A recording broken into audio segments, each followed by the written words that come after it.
और इनका एक रील वाला नेता है, देखा होगा आपने, एक रील वाला नेता, क्या नाम है उसका, नेगी, जो पैर छूता है मोदी जी जिसके, वो रील वाला नेता जो वीडियो बनाता है, रील बनाता है, और रील बनाकर पूरे देश के अंदर कहता है कि मंगलवार को मीट की दुकान बंद रहे, और वो जाकर मीट वालों की दुकानों के जो है पर्चे चेक करता है, पेपर चेक करता है। लेकिन अब वो रील वाला नेता एक बार भी अपने नेता को नहीं बोलेगा कि उनका अनुराग ठाकुर, वो अनुराग ठाकुर जो मंगलवार के दिन बंगाल के अंदर मछली खा रहा है, ये अपने आप को वैसे तो सनातनी बताते हैं, ब्राह्मण हिंदू ठाकुर बताते हैं, और यही लोग मछली का सेवन कर रहे हैं।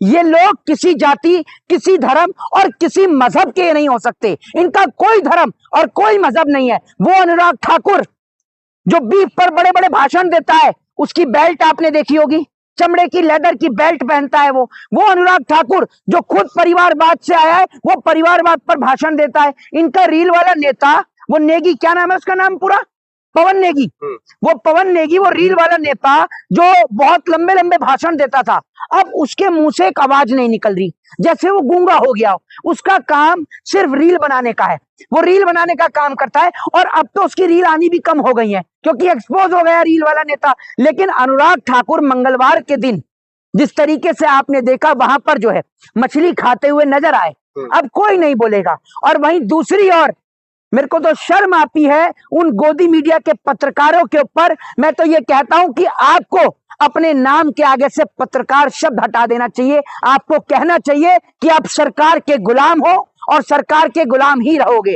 वो गोदी मीडिया के पत्रकार जो अब झालमुरी पर लंबे लंबे निबंध लिख रहे हैं, झालमुरी पर निबंध लिखे जा रहे हैं, आपको ये सोच कर देखिए।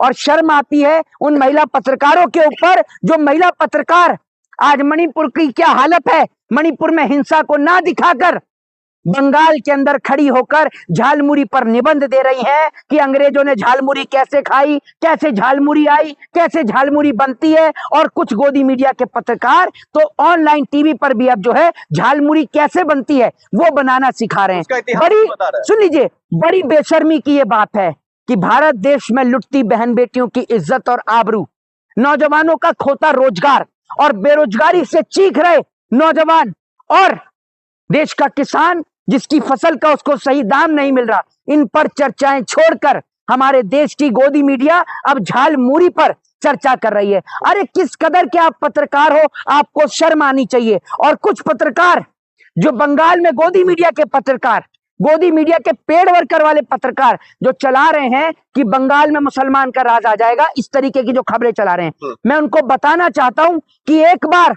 इस देश के इतिहास को पढ़कर देख लेना, समझ में आ जाएगी। इतना दम इन अंग्रेजों की नाजायज औलादों के अंदर नहीं है जितना दम इस देश के किसानों के अंदर है, जितना दम इस देश के आम आदमी के दम है। आप देख लीजिए, एक भी नेता का बच्चा सड़क पे खड़ा हुआ नजर नहीं आएगा, लेकिन आम किसान के बच्चे, आम बच्चे सड़क पर खड़े नजर भी आएंगे, खेत में खेती करते हुए भी नजर आएंगे। लेकिन ये भारतीय जनता पार्टी के लोग जो देश के लोगों को हिंदू और मुसलमान के नाम पर लड़ाते हैं, मैं इनको बताना चाहता हूं कि इस देश की आजादी में हिंदू, मुस्लिम, सिख, ईसाई सबका योगदान रहा। और ये देश नरेंद्र मोदी या अमित शाह के नाम से नहीं, ये देश डॉक्टर बाबा साहब भीमराव अंबेडकर के संविधान से, शहीद आजम भगत सिंह, बहादुर शाह जफर और अशफाक उल्लाह खां जैसे क्रांतिकारियों के नाम से जाना जाता है। ये याद रखिएगा जी। आपके बाद सब कुछ ठीक हो जाएगा, यही तो बात कर रहे हैं ना मोदी जी। एक बात मुझे बताइए, अगर चुनाव के बाद सब कुछ ठीक होता तो आज उत्तर प्रदेश में बहन बेटियों की इज्जत और आबरू नहीं लुटती। अगर चुनाव के बाद सब कुछ ठीक होता तो राजस्थान में बेटियों के साथ बलात्कार नहीं होता। अगर चुनाव के बाद सब कुछ ठीक होता तो मध्य प्रदेश के अंदर एक दलित को नहीं मारा जाता। अगर चुनाव के बाद सब कुछ ठीक होता तो बिहार की सड़कों पर नौजवान रोजगार के लिए अपनी मांगे नहीं रख रहे होते। अगर चुनाव के बाद सब कुछ ठीक होता तो हरियाणा के किसान परेशान नहीं होते। ये बात आप समझ लीजिए। भारत के अधिकतर राज्यों में भाजपा की सरकार है और वहां जाकर देख लीजिए, ना बेटियां सुरक्षित और ना किसान सुरक्षित।